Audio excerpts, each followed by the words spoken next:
Good afternoon, everyone, and welcome here to the John F. Kennedy Jr. Forum. My name is David Elwood. I'm the dean here at the Harvard Kennedy School, and I'm especially pleased to welcome you here for this event and for the Black Policy Conference. This is the 9th annual Black Policy Conference. Now, I know you've already had a full day, and there's a lot going on tomorrow especially, and I think it's a terrifically exciting time. The fact that you're here on a beautiful, lovely, warm day on Friday afternoon speaks a great deal, but especially I'm thrilled to welcome our very special guest, Congressman Elijah Cummings. Before doing that, I want to say a little bit about the Black Policy Conference for those of you that don't know about it. For the mission, it's got a fourfold mission. It's first to it seeks to enrich the dialogue at Harvard University beyond about the issues facing communities within the African diaspora. Secondly, it seeks to build a sustainable network of current students, alumni, faculty, and policy practitioners. Thirdly, to create innovative ideas and share the very best practices addressing policy issues that affect Africa and the African diaspora. And lastly, to inspire individuals to be engaged in the policymaking process. As someone who himself was engaged in welfare reform during the Clinton administration and many other things, I cannot tell you how important this kind of work is when we think about the future of not only the African American community, but our nation and our world. So much of the future is going to be written on these kinds of things. And this year's conference theme really does capture to me that very sense. The title, as you know, is The Fierce Urgency of Now, Defining the Challenge and Directing the Future, commemorating the 50th anniversary of Dr. Martin Luther King's momentous speech. And so the speakers and panels and so forth should be terrific. And it's all the more critical that these issues be brought forward at this moment in history when the challenges feel so great, and yet the opportunities seem at least plausibly here. I also want to thank the co-organizers, the various organizers, co-chairs Jonathan McMaster and Marissa Davis, as well as vice chairs Dolores Wilson and Philip Olai. I really do commend them for the hard work, and it looks like a terrific program this year and so forth. So now I get to, in fact, introduce Jonathan McMaster, who's one of the conference co-chairs. He's a Master in Public Policy candidate here at the Harvard Kennedy School, concentrating in business and government. At the Kennedy School, he serves as president of the Black Student Union and co-chair of the fundraising and keynotes for the Black Policy Conference. Some of you have been called by him, no doubt. Last summer, though, he worked in the Public Affairs Division of the U.S. Embassy in Seoul, South Korea. During the summer of 2011, he worked as a political advisor to U.S. Ambassador to the United Nations, Susan Rice, in New York. And he, in 2010, received the Thomas R. Pickering Foreign Affairs Fellowship and will serve as a U.S. Foreign Service Officer upon graduating from the Kennedy School. This is a remarkable honor, and indeed, congratulations for all this.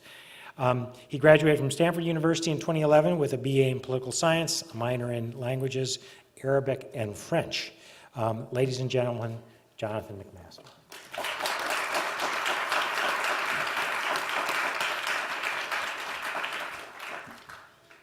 On behalf of the Black Student Union, I would like to welcome you all to the 9th Annual Black Policy Conference. The Black Policy Conference mission is to realize innovative solutions to problems that are inherent and which persist within the African and African American communities. This year's conference, The Fierce Urgency of Now, Defining the Challenge and Directing the Future, hopes to commemorate the 50th anniversary of Martin Luther King's I Have a Dream speech. In fact, yesterday, April 4th, marked the 45th anniversary of Dr. King's tragic death. I'd like to thank the Institute of Politics for organizing this event, and also I'd like to thank Congressman Cummings, my congressman, for coming and speaking at this event.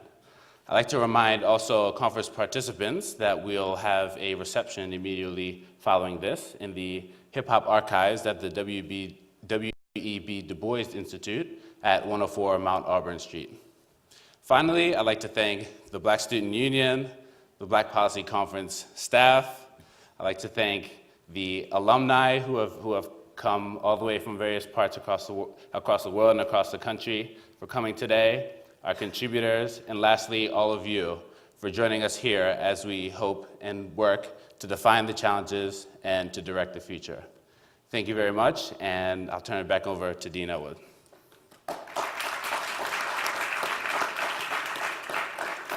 Thank you, Jonathan. It's now my pleasure to introduce Congressman Elijah Cummings. One of the great challenges of our time is to find people who are exceptional public leaders. It's the goal of this school to help educate exceptional public leaders. But you'd be very hard-pressed to find someone who combines the quality of Elijah Cummings, and he'd be a terrific role model for any one of us. For it's a remarkable combination of dedication, of understanding, of compassion, yet hard-headedness, wisdom, all combined in one individual who carries great integrity in everything he does and everything he tries to do.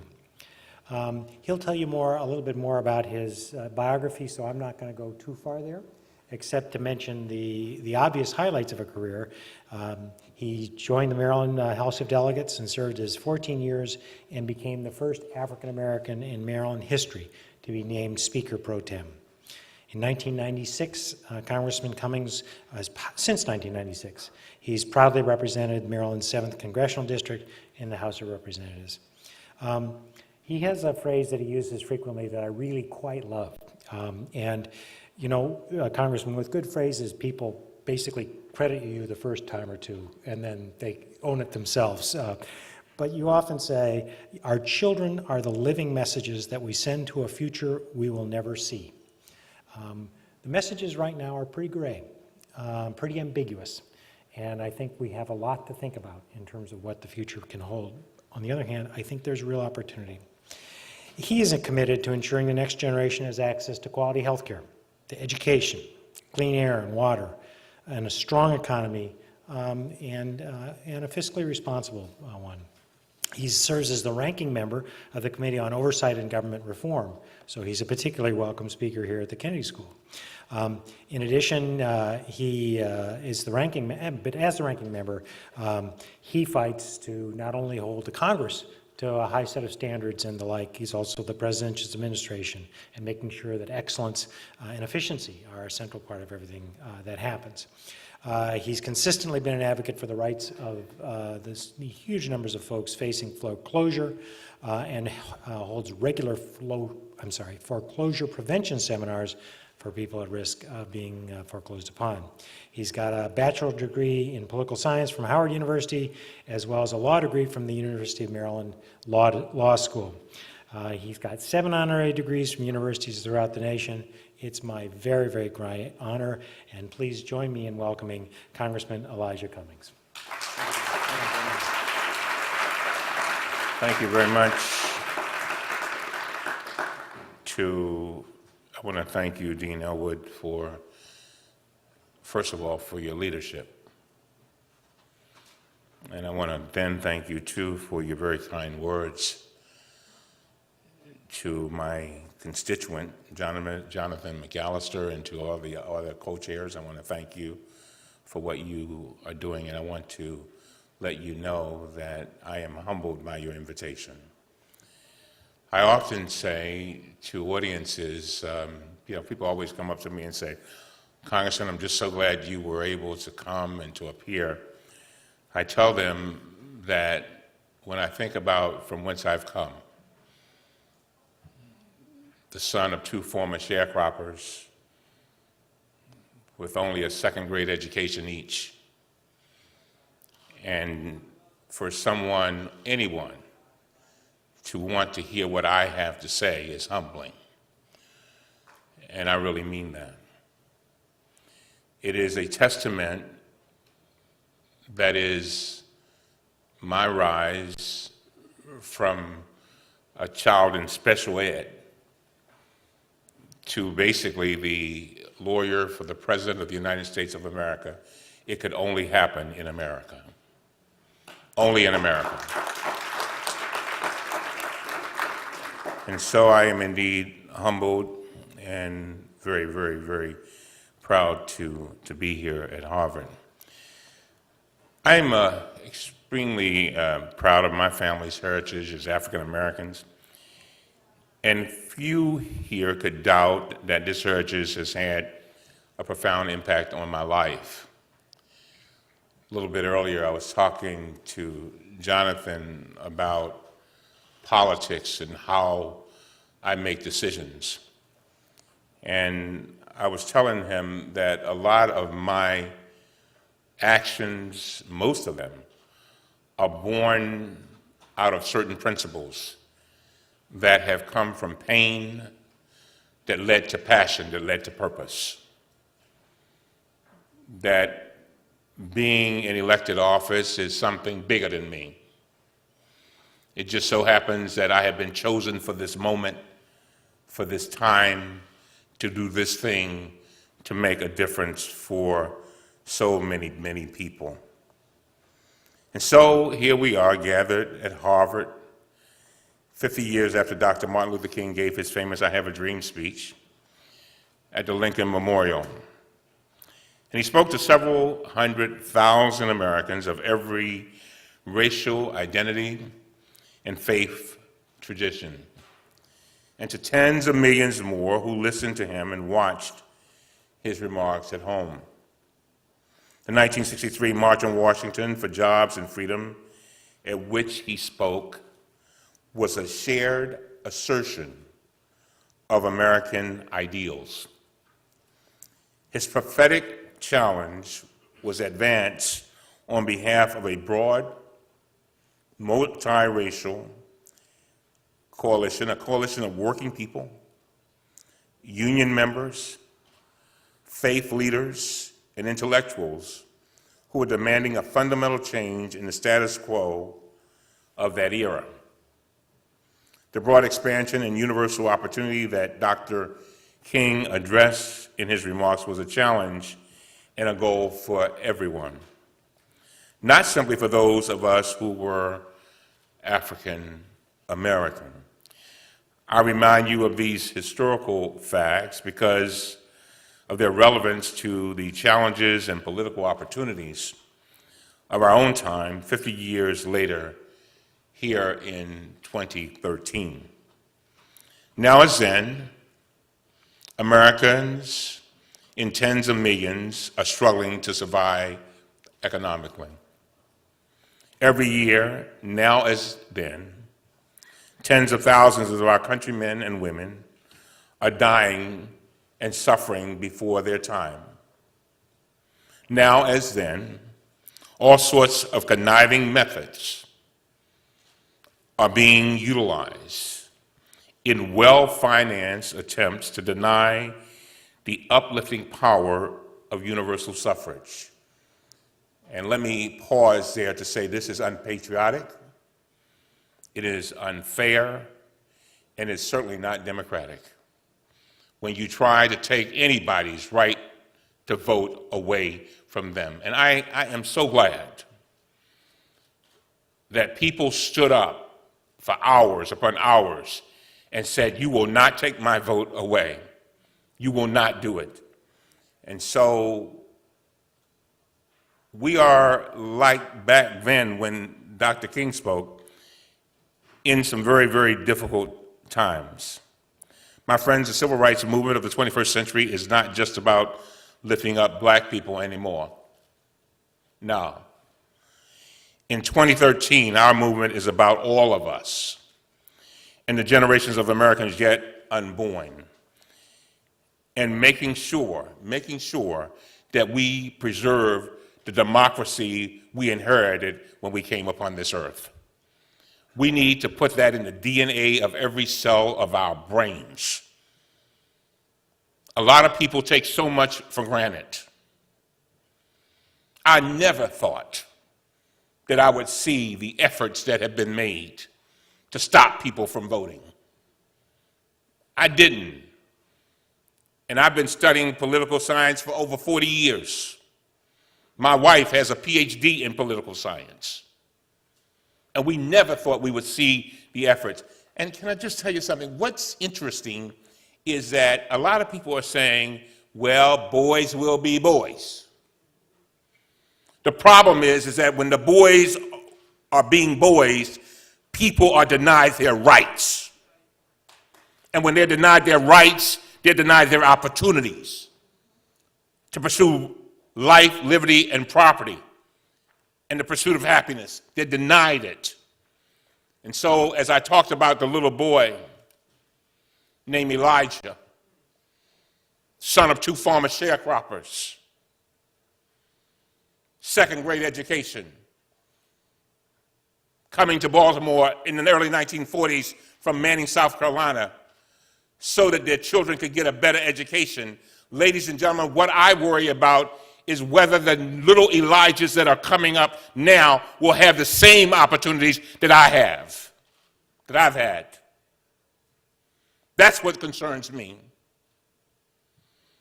And so somebody asked me a question a little bit earlier during an interview here a few minutes ago. They said, Congressman, we asked this question of everybody that comes to Harvard. Said, what would you say to young people about going into politics? What would you say? I said, first of all, I would not ask them to go into politics. I would beg them to. Asking is too cheap.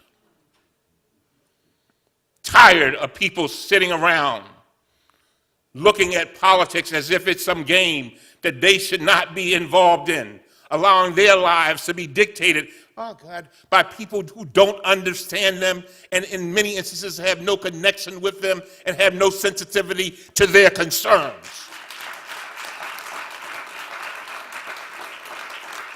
Send me somebody who understands what it is to struggle. Send me somebody who can identify with that lady who all she has is her Social Security check and her Medicare. Send me somebody who understands that she doesn't have a pension because the pensions have gone. That understands she doesn't have a savings because when the recession came, it took all of that away. Who understands that she has worked over and over and over hard all her life, and damn it, it's not an entitlement. It is social insurance. Send me somebody who has the brilliance of a Harvard education, common sense, compassion, empathy. I'll take them anytime. They can replace me. Because that is what we need in a society. When I have to go to my staff and say to my staff member who's making $45,000 a year, I'm sorry, you've got to take some furlough days. I'm sorry that your salary has had to be suspended and frozen for the last 3 years. And I know you have 2 kids, and the babysitter's cost is almost what it costs to send somebody to college. I got that. And I literally go to them almost with tears in my eyes, trying to explain to them why they have to go on furlough while the rich get richer, so that the rich can have a tax cut. Something is awfully wrong with that picture. That's why, Dean, I beg them to go into politics. This is not the speech I have written here, by the way.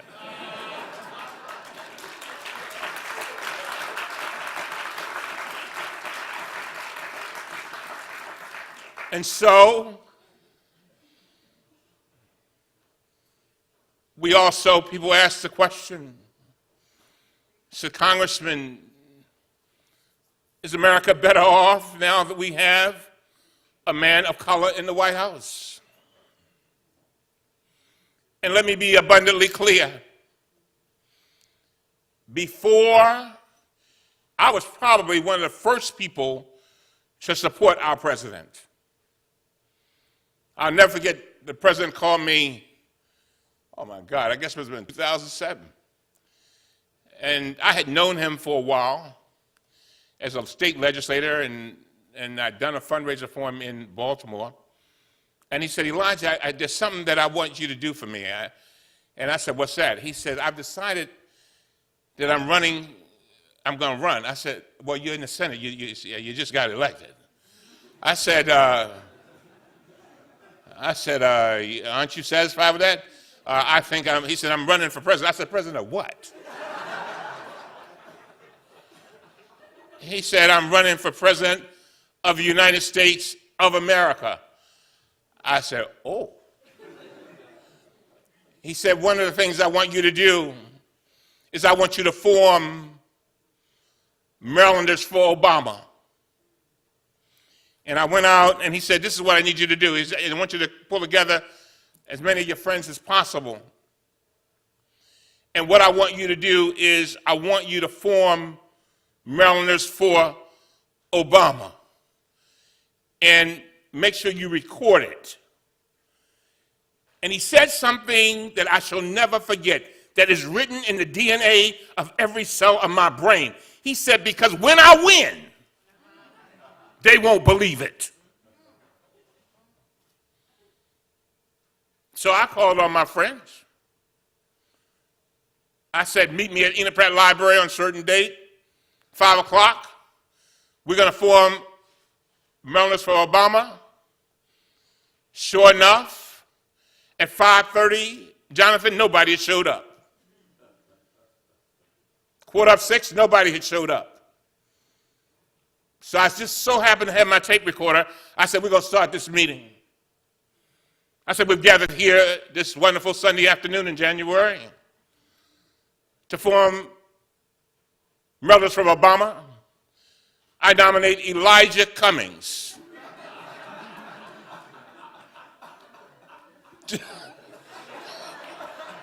to be the chairman. I move the nominations be closed. All those in favor, congratulations. And then went on to, of course, elect myself to the other positions, figuring I would hold them temporarily. But let me tell you something. We did that in January. By December, we had 10,000 volunteers. That's because people wanted something bigger than them, something better. They were reaching for higher heights. There was a coalition of young people, many of you probably in this room, taking off from school because you were reaching for something higher. Ladies and gentlemen, we must never lose that fervor, because that is what's going to make a difference. I tell young people all the time, it's not about me. At 62 years old, I have now lived longer than I will live. But you've got something that I wish I had. If I could buy it, I'd buy it. I'd give everything but my wife and children. If I could buy some of your time, I'd buy it. Because it is so very, very important. What you have is your time, your resources, and your relationships. Come on now. And so you must go out there and make a difference. I was about to get to this point. The question becomes, when you support a president and you disagree with a president, what do you do? Oh, that's a powerful question. That's a question now. Since you all, I'm going to ask it and answer it for you. I've often said that my convictions grow out of pain. They grow out of a little boy who sat in a special ed class, who was told that he would never be able to read or write. It grew out of pain. It grew out of pain of seeing relatives die of cancer and not be able to get the kind of treatment that they deserved and needed. It grew out of pain. It grew out of pain of seeing young African-American males in the neighborhood where I live blown away because they can get a gun just as fast as they can get a cigarette. Grew out of pain. And out of pain, young people, comes your passion. And your passion will lead you to your purpose. Write that down. And since we are at Harvard, I got another P for you. Pain, passion, purpose, and policy. And policy. You must help to create policy that pave the way for people to be all that they can be. So therefore, if the president wants to, as he has now proposed, and he is my friend, I love him to death, to life, but if he proposes to reduce the benefits on people who look like my mother, who have worked all their lives and given everything that they had, and they have given their blood, their sweat, and their tears, and we've got people who are saying that they should be, that their, quote, entitlements should be cut. Although I love my brother, I must disagree. I am in agreement with the president, Dean, when he said, I will tell you what you need to hear, not necessarily what you want to hear. Because after all the dust settles, I have to look me in the face. I have to look my seniors in the face. And I have to be comfortable with my decisions. So, I am saying to you that as you go out there and you become the policymakers that you will become, stick with your principles. Stick with your principles. You got to stick with your principles. You got to stick with your principles, and one of the reasons why you've got to stick with your principles is because if there is no pushback from what you bring to the table, from your experiences and what you've seen, if you cannot push back, not only from your experiences and your intelligence and all that you've been through, if you cannot push back against those things that you think are maybe harmful to the people that you are setting policy for, then what that means is that there is no pushback. Oh, no pushback. No pushback. And so then it appears as if everybody agrees with the Tea Party. Hello? Hello? And so, I'm going to close. I said too much already. Finally, I would say to the young people, when you go into policy, oh, God. Ooh. Make sure that you figure out what your passion is. I have so many people who come to the oversight committee that I'm the ranking member of, and these people, Dean, some are making $300,000, $400,000. And they say, Congressman, we want to work for you. I said, you can't work for me. They said, well, why can't we work for you? I said, because the most you're going to make here is 90. And that's on the upper scale. They said, well, we are willing to take a cut. And I asked them over and over again, why are you willing to take a cut? And I want you to listen to what they say. They say, because we are doing a job and have been doing a job for years and making plenty of money, but we are not able to feed our souls. Oh, God. Write that down. Not able to feed their souls. Chris Rock's wife, who's a good friend of mine, I'll never forget one day she and I were talking, and I'd send kids to Israel and Africa, and she sends them to Africa, and so we were just talking, and I was saying, boy, you got a great program. We were comparing notes, and I said, well, how does Chris feel about all of this? And she says, you know what? I love my husband. I know you all have heard them jokes about my husband and the jokes he tells about me and all that kind of stuff. But she said, the reason why I love my husband so much and I would die for him is because he allows me to feed my soul. In other words, there's something that is driving her that she wants to get done, and she needs somebody who is supportive of what she is doing. And when people come to me looking for jobs, a lot of them have been in their jobs for 15 or 20 years, but then they realize a light comes on, and they realize that they are not happy. And so I would urge you to go figure out what your passion is, because, oh God, listen to this one. Your strength is in your passion. Your strength is in your passion. As I close, I got to close. No, seriously, I got to close.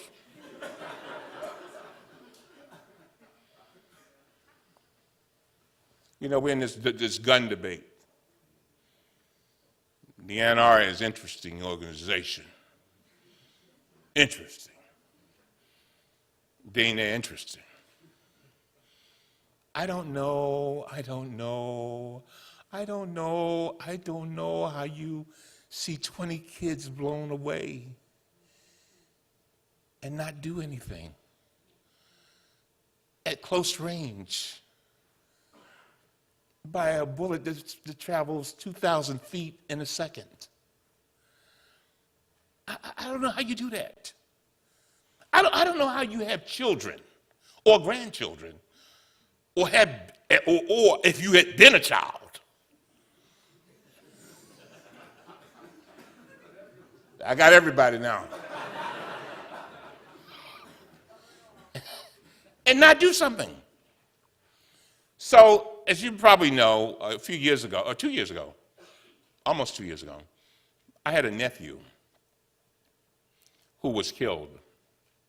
He was murdered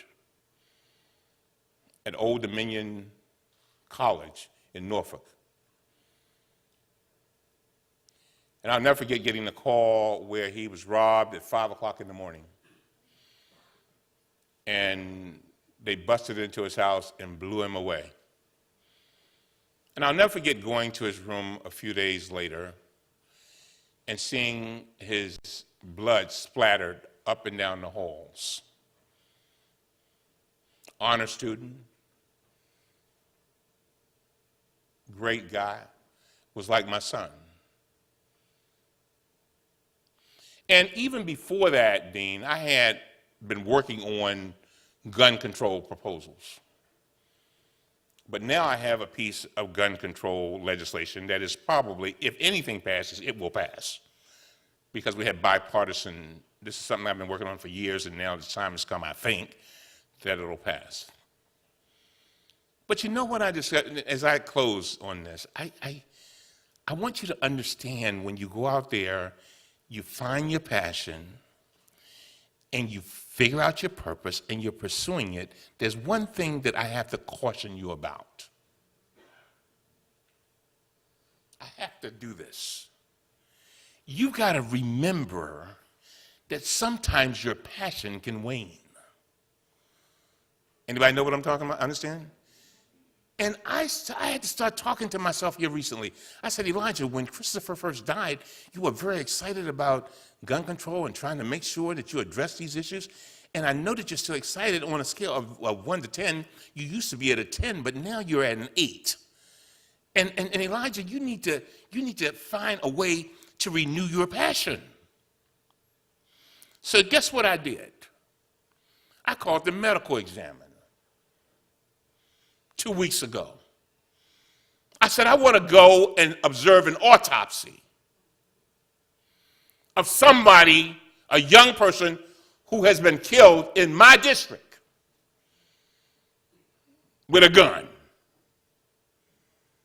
Oh, this is going to get deep. So I waited and waited, and of all days, Dean, I had to wait till they had somebody for me to see. On Good Friday. On Good Friday at 7:30 in the morning, I got a call and said, Congressman, at 9 o'clock, we're going to start this autopsy. what was I trying to do? I was trying to renew my passion. Trying to renew my passion because I wanted to stay sharp, because I knew my power was and my strength was in my passion. But if my passion began to wane, I might not go into my efforts with the same amount of energy. And if I began to listen to the Tea Party folk, I might get discouraged. So I wanted to have my passion at the nth degree. So I went, and there was a young man, 6'5", excellent condition. Been found slumped over his wheel. Apparently, some friends had executed him. And I watched that autopsy, and I was about as close as I am to you, Dean. And I don't know how many of you all have ever seen an autopsy. It is not a pleasant thing to look at. And I kept looking at him, and I kept saying, he looks just like my nephew. And then I kept looking, and I said to myself, you know, just yesterday he was probably getting ready for a date with his girlfriend. And now I'm looking at a body.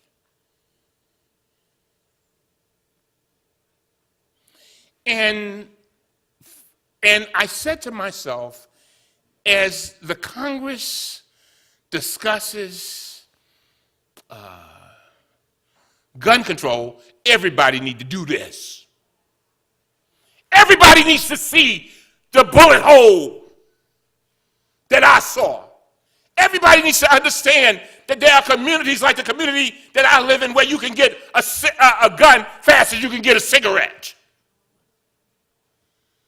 Everybody needs to see that.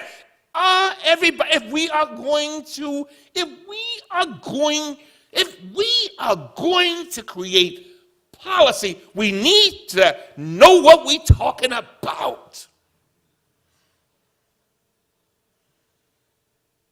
Don't cut that lady's Social Security off and reduce her money when you don't know what it's like for her to lose $10, or for the groceries to go up, or for her Medicare payments to go up. Don't stand back and act like, you know, it's okay to not do anything when you have a Sandy Hook. And if you're going to, if you're going to do that, if you're going to stand and do nothing, at least talk to the parents. At least explain to them why it is we end up doing nothing. And so I leave you with this final thing. One of the things that when you become the policymakers, I beg you not to do what we do too often in Congress. In the words of my mother, who, like I said, only had an elementary school education, she said, son, don't go out there and have motion, commotion, emotion, and no results. We got a lot of people that do a lot of talking. And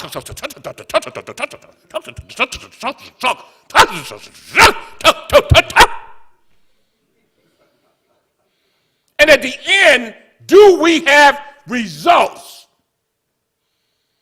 Ladies and gentlemen, you may not understand it now because you are so young. Some of you 22, 23 years old, but I promise you, you'll be 50 before you know it. And what I'm saying to you is you must seize the moment. Don't let anybody tell you you are not prepared to create policy. Don't let anybody tell you you're not prepared to create that book. Don't let anybody tell you that your opinion does not count. You must have confidence in your own competence. And so I will read the last part of the speech.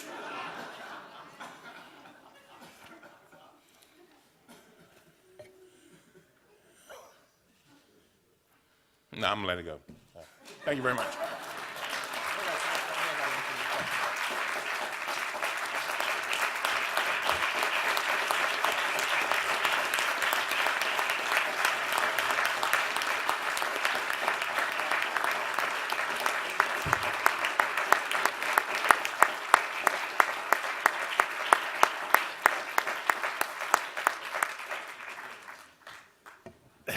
Congressman, if that's you at 8, at 10 we wouldn't have had the roof in this building anymore.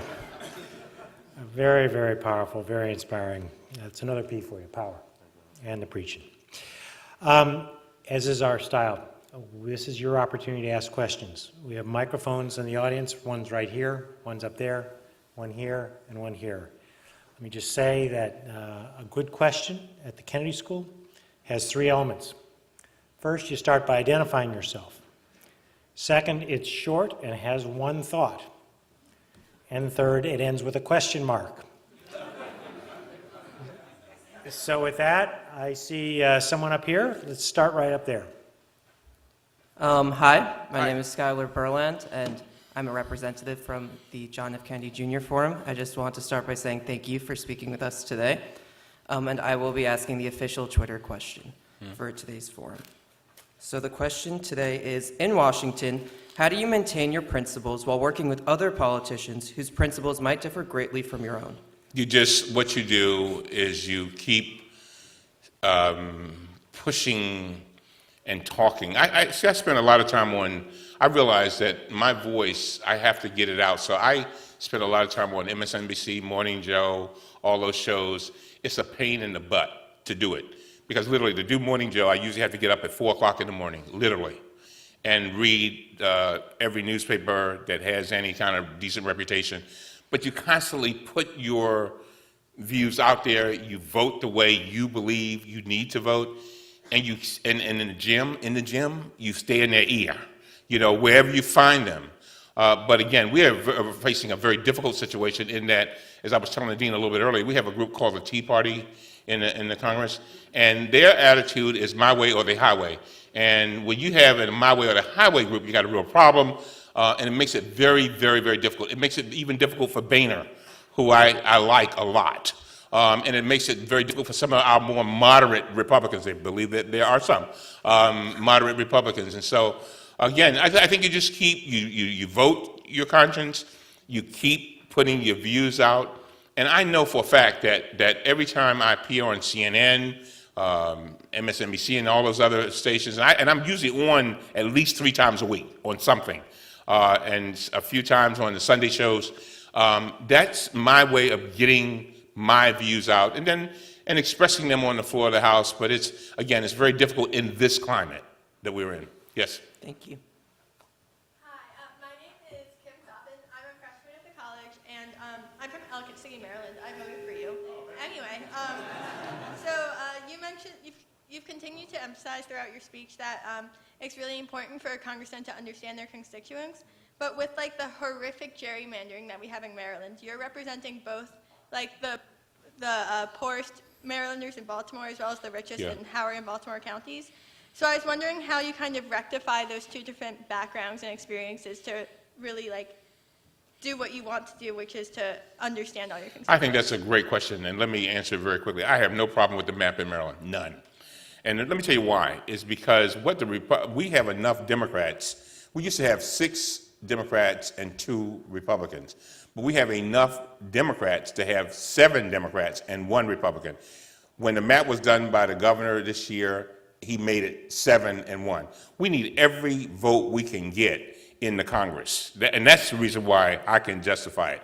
And by the way, we have and the other reason I can justify it in Maryland, as you well know, and I've said this before in many venues, we have probably one of the best delegations in the country. We've got Sarbanes, the group, and McCulsey now head of appropriations. So I feel comfortable. And then, by the way, I represent a very diverse district. 45% of my district is white, and about 35% Republican. So, and one of the things that I've found, oh God, I'm so glad you answered this question. One of the things that I've noticed is that I remember when I first started representing Howard County, which is a more affluent area. When I first got redistricted into Howard County 10 years ago, we didn't even represent Howard County. But I'll never forget the local papers wrote an article, an editorial saying he doesn't belong in Howard County. Basically, he's a black man. That's pretty much what they said. He didn't have anything in common with those folks. once they had a chance to hear me and to hear my passion and to realize that I respond to them and I care about all of them, Republicans or not, and I'm trying to do what's good for them, I do fine. I do fine. And I think they're relative. I mean, the last time I had 78% of the vote. So 79, somewhere in that. But my point is that I have to also look at the national picture. You follow what I'm saying? And I need some votes. We need some votes in the Congress to get some things done, because right now, my vote is constantly nullified. And keep in mind, I know you know what they did in these other districts throughout the country. They have basically they made the district so Republican that it's almost impossible to get, and they packed the districts in a way where we can't get Democrats. So it's kind of, so I feel comfortable with it, to answer your question. All right. Right over here. My name is Alice Coombs. I'm a mid-career MPA, one of the more senior students here. My concern is, thank you so much. This is what I needed. It was the right formula for me today. I really am feeling. Thank you. One of the things that I'm dealing with now is this whole notion of workforce diversity in the field of medicine. And as you know, there's a workforce commission that is unfunded, and the whole notion behind racial and ethnic healthcare disparities has a lot to do with access, has a lot to do with increasing the number of underrepresented minority physicians in this country. Part of the charge of that commission is to begin to address strategies to implement, specifically targeted to areas that have underrepresented minority deficits, physician deficits in the areas. What do you foresee that can be done in terms of moving the meter to make this commission funded so they can get on with the work? It's going to be very hard. Let me tell you, one of the things that's happened, it's not just that commission, it's anything to do with the Affordable Care Act. As you probably know, the headlines yesterday in the Washington Post and the Sun and the New York Times is that clinics are turning away Medicare patients with cancer because the chemotherapy, they cannot, it's become too expensive to administer chemotherapy. I believe that there's been an effort. You got to remember, we had numerous votes on the Affordable Care Act to abolish it. There's still an effort. They don't say it, but what's happening there is they're trying to pull the funding for it. You can have all the policy you want, but if you don't have the funding for it, it ain't going nowhere. And I think that that's part of the problem. There are a lot of great students or wannabe students who want to go into medicine. I know a lot of them in my district. And they simply do not have the resources to go. And with this sequester and all of these things happening on this cut, what's happening is we're cutting off our future and cutting off the types of things that you're talking about. You're right, we have got to bring more folks into medicine. The Affordable Care Act by itself, by ensuring now an additional 25 to 30 million people, tells you that. But yet still, we've got a shortage of all kinds of physicians, particularly primary care physicians. So, that's why we've got to keep the fight going in Congress. I'm trying to get the president. I keep reminding the president that, when we deal with Republicans, and all due respect to all the Republicans in the room, but when we deal with the Republicans, when they begin to negotiate, if that wall is the far right, they're about 30 miles down there. And by the time you finish negotiating, you're still on the far right. In some kind of way, that's why I say the policymakers have got to come from the other side and say, look, we need the kinds of things that you're talking about. And there are core people in the Congress who really believe in what you believe in, but what I'm worried about is that they get to a point where they feel like, okay, it's okay, the norm is supposed to be us negotiating on the far right. And so you never get to the kind of stuff you're talking about. And then people say, oh God, can I just leave you with this? One of the things that worries me, and I know you didn't ask this, but I'm gonna answer it anyway, about the sequester, is that it is marching us towards a third world nation. I'm telling you, it is marching us towards a third, when you got a headline in America that you're going to stop taking care of Medicare patients who need chemotherapy? Come on, this is America. We're better than that. And that's why I say this thing about passion is so very important. We need people to rise up. And by the way, I don't know if y'all don't know this, but I'm telling you, bulletin coming over the wire, you may be the last line of defense. I'll be dead. I will be dead. That's why I've come to Harvard on a day that I normally would spend with my wife. I've come here because I realize that I am talking to the future. Somebody's got to stand up. And somebody's got to have that passion. But you know what? You have to have, and the reason why you all may be the last line of defense is because you are brilliant. You're brilliant and you're sensitive. And so you need to take that sensitivity with that brilliance and that compassion and keep pushing. And again, we want to get away from people believing that it's the norm not to have a sufficient number of minority doctors, not the norm to just throw people away when they get sick, not to throw people away because they can't go to, you're not giving them enough money to go to college and all that. And by the way, a lot of the people who benefited from government, now they say, I've arrived. Let me pull up the ladder that government helped me with and burn it. Not throw it away, burn it. So anyway. Thank you. Right over here. Hi, my name is Denis Polk. I'm from Pascagoula, Mississippi. And so you talked a lot about the Tea Party. That's the home bed there. She took my question about healthcare, but I want to talk to you or ask you, what do we do in regards to trying to bridge that gap? I work a lot in my community back home, and that's the resistance that I encounter. I think what you have to do, first of all, we need to concentrate on what we're fighting for and not who we're fighting against. You need to write that down. What we're fighting for and not who we're fighting against. I think we need to be very supportive of the community health centers because they play a very, very important role. I think that people who, like you, who are informed, need to be pulling people together and finding a way to meet with the legislature and give the legislature the kind of information they need to operate. Can I tell you something? A lot of times, policymakers have never taken a course in policy.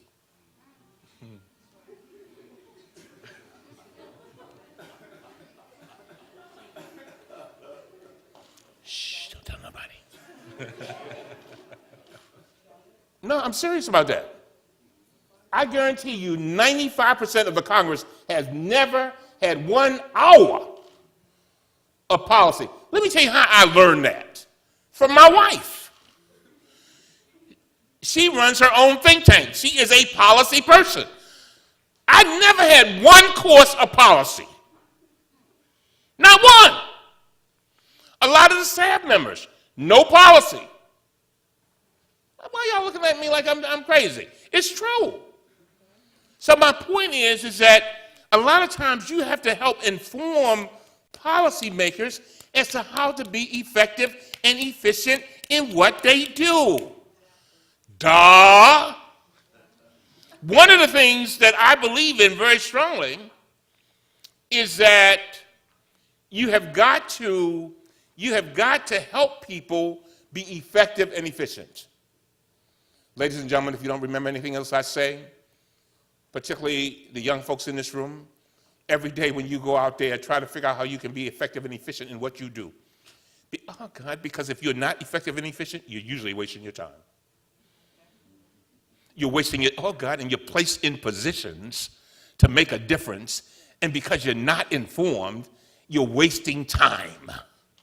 And in the time that you could be making a difference to help somebody, because you're not informed, you're wasting time. And what I'm saying to you is the kinds of things that you learn from policy schools like this, you need to bring it to the Mississippi delegation so that when they go in there and talk to Haley Barber, is it Barber down there? Right? It's Bryant. Right, I'm sorry, I get them mixed up, the Mississippi, Alabama. Anyway. They're the same. Yeah, but you, but you understand what I'm saying? I don't think you all realize how significant understanding how to create policy is.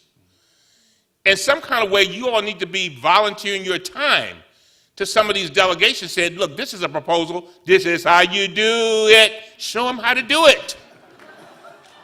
I know that sounds very simple, but I'm serious. Can I tell you something else? A lot of times you do not know what you know until you're around somebody who don't know what you know. Okay. No, I'm serious. Yes, sir. Yes. Thank you. Yeah. Good day, Good day. Congressman. I really appreciate you sharing your story and your passion. Very inspiring. But my name is Liberty, and I represent Africa. And my question is, do you think justice will ever have the rule of law in America? Say that again. Do you think justice will ever have the rule of law in America? Do you think justice will ever be the foundation for what happens in America in regards to Do I policy? think justice will Yes. prevail? Yes. That's a very good question. Yes, I do. But I think we have to, but listen to me, just hear me out. But I think we have to push for justice. See, I guess, you know, a lot of times, I think we get to a point where we don't believe that we have a lot of control over what justice prevails, but we do. We've got to make sure, say for example, in the courts, we got to make sure that we elected a president who hopefully selects proper people to be on the Supreme Court, because the Supreme Court is going more, you know, conservative every day. And I could go on and on, but that's such a broad question. But I think that we have to be the guardians. And again, that has to do with policy. And can I tell you something else? You just gave me another thought. This is our watch. This is our watch, you and me. We're on Earth right now. You're going to be on the Earth for a lot longer than I will. It's our watch. And so we must use the tools. Just like a guard in the front of a building or whatever, he may have a gun to make sure that he watches. The tools that you all, and I hate to use that example, but the tools that you all have is the knowledge, the compassion, the passion, and the experiences of your life. Okay. And because, can I tell you something, a little secret? Because what is justice to you may not be justice to somebody else. You follow me? You know, it may not. You know, I live in a neighborhood. I'm almost finished. I live in a neighborhood. I've lived in a neighborhood I've lived in for 32 years. I want you to hear what I'm about to say. And I used to represent criminals when I practiced law. And I would say to them, "Why did you shoot the guy? You were robbing him. Why did you shoot him?" And you know what they would say? They said he shouldn't have resisted. Now, to him, in his mind, that's justice. My point is that we have to define what justice is, and then we have to fight for it. One of the reasons why I became a lawyer is because I wanted to do what you just said. But you got to fight for it. It's in your hands. All right? I'm sorry. Yes. Hi, my name is Shannon McAuliffe, and I'm a student here also. And my question is somewhat related, and it has to do specifically, though, with mass incarceration. Yes. And I'm wondering what ideas Congress has to address this problem. You And if know, I'm so glad you asked that question. Oh, let me, oh, God, I'm so glad you asked that. It's a big one, I know. Oh. My feelings on incarceration have evolved. When I read the book, The New Jim Crow, I couldn't put it down. When they said in 1980 there were 300,000 prisoners, and now there are 2 million, many of them people of color, for drug offenses that are nonviolent, sitting in prisons, rotting away, in many instances, young people being put in prisons with adults and learning how to do other kinds of crimes. I get it. I used to have less sympathy for people who found their way to become addicted to drugs. But the more I've seen, the more I realize that we have got to change some of our policies. Number one, with regard to these offenses, I think we've got to, marijuana and things of that nature, I think we got to take a level look at it like a lot of states are. And believe me, I have never, and I can tell you, I'm not like my good friend, Brother Clinton, I've never inhaled. No, seriously, I've never used a drug. I'm afraid, I'm scared of drugs. No, seriously, I am scared of drugs. Anything that can control me to that degree, I'm scared of. And I'm not afraid to say I'm scared of it. So I think we got to look at all of those, the marijuana laws and all that, and I think we need to do something about those. And I think we're moving more and more towards that, as you can see in the states. There's another thing that I've noticed, too, that happens. I remember when I first began to practice law, I remember in the 24 counties in Maryland, as my good friend knows, 24 counties. And in the Baltimore area, when I would go to East, when I went to certain areas, the white areas, they would say, Congressman, aren't you going to take your client through intake? I said, what's intake? They said, if they get caught with drugs, we make sure they don't get a record. We counsel them a little bit, and we let them go. They didn't even have it in Baltimore City. They got arrested. They served time in jail. So some kind of way, so there is a great imbalance there. And I think we have got to we've got to look at the drug laws, and I think we are.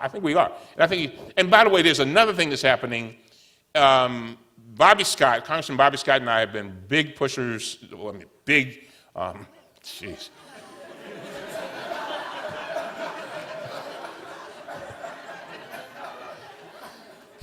Anyway, we've been working hard on making sure that there are alternatives to incarceration, making sure that we try to prevent and provide children with opportunities whereby they can, be busy and avoid the whole prison pipeline. The other thing that we're doing is trying to make sure that people stay in school and get an education. By the way, I'm the chairman of the board of a high school, and I've been the chairman of the board for 7 years. And we have 450 students. It's called the Maritime Academy. And one of the things that we've been able to do is increase our graduation rates by, and by the way, this is the broad community, the maritime community, coming together, supporting these kids, helping them get jobs, internships, and showing them that there is a way. One of the reasons why, by the way, I live in the inner city for 2 years is because I want to be an example to young African-American boys and girls that there's a better way. There's a better way. So so my point is that and you know what's so interesting? A lot of states are now lessening the penalties for marijuana and things of that nature. You know why? It's not because they feel sympathy for these folks. It's because it costs so much money to incarcerate them. So again, I think you're going to see more of a movement towards that because you got people who want to save money, and then you got people who know that it's unfair. I think you'll have a coalition, an unusual coalition, that will begin to address a lot of that. Okay? I'm afraid this will have to be the last question. Sweet. Okay. I'm sorry I'm so long. So my name is Brittany Brown, and I'm a graduate student studying urban planning at Tufts. And I essentially have two questions. My first question is, how necessary and relevant is power when is power when making changes? And I ask this question because for that person who's going to work for a policy think tank, and their job is to work in the economic equity department, and the economic equity department's idea of economic equity is diversifying the banking system. And that person who works as a program associate disagrees, but thinks that, okay, in order for me to really make change, I need to become the executive director, and I can't speak up as an intern and a program associate because power, I understand the complexity of power and the necessity of power. So what do you say to that person? I got it. grappling with that? I got it. That's a great question. Is there both a question? Yeah, that's it. Let me give it to you. You listening? I'm listening. T.D. Jakes. T.D. Jakes came to my church. He's a good friend of mine and a mentor. He came to my church about 7 weeks ago. And he said something that I shall never forget, and I want to leave it with you because this was meant just for you. He said his son came to him. His son is a singer. And his son came to him and said, Daddy, I'm not sure this is where, this has been longer than 7 weeks ago. It's been a good while. It's been about, almost a year now. Seems like 7 weeks ago. But anyway, he said, his son comes to him and says, his son is a singer, right? And his son has all this great talent, and he can sing so well, Dean. He can sing. And he goes to his father and says, Father, he's about to go off to the conservatory, and he says, Father, I'm not sure that this is what I should be doing. After all, singers may not make a lot of money. They got to find good breaks. Maybe this is not the thing I need to be doing.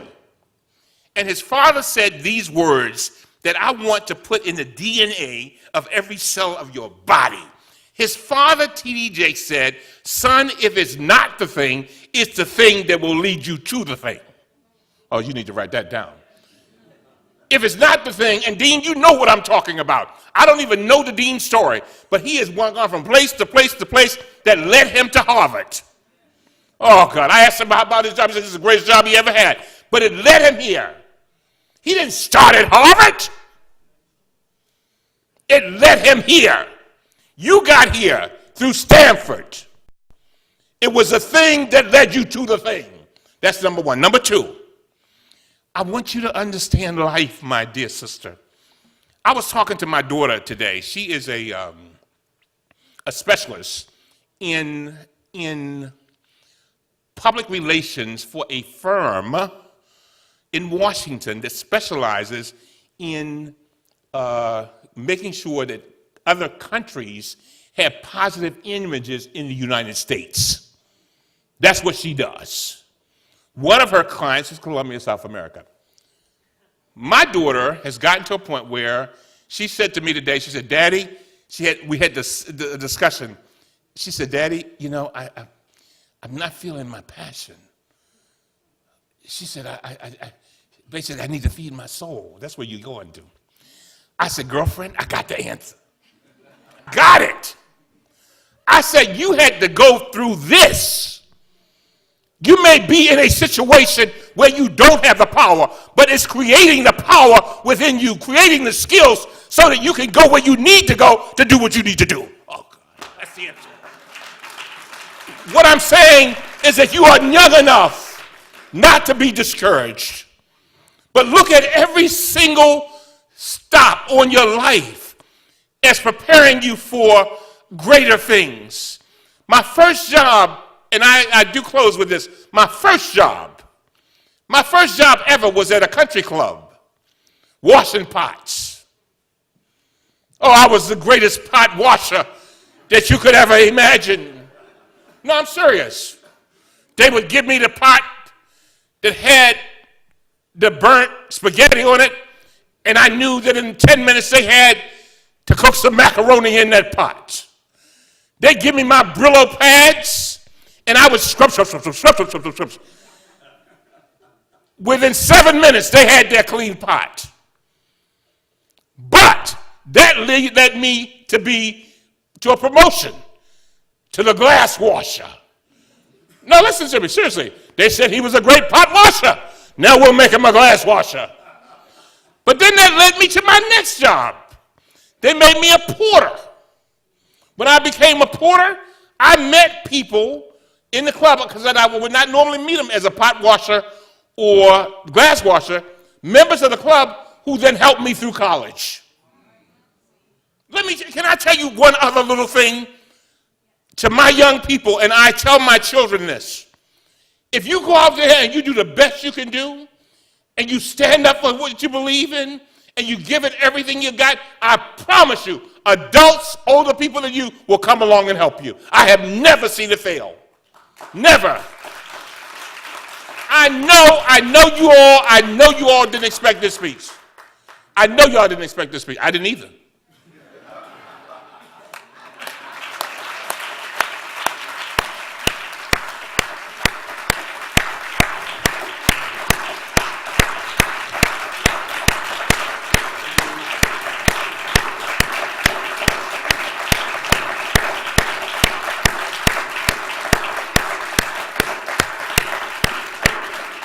Congressman, there's only one thing you said that I don't care people in this audience quite agree with.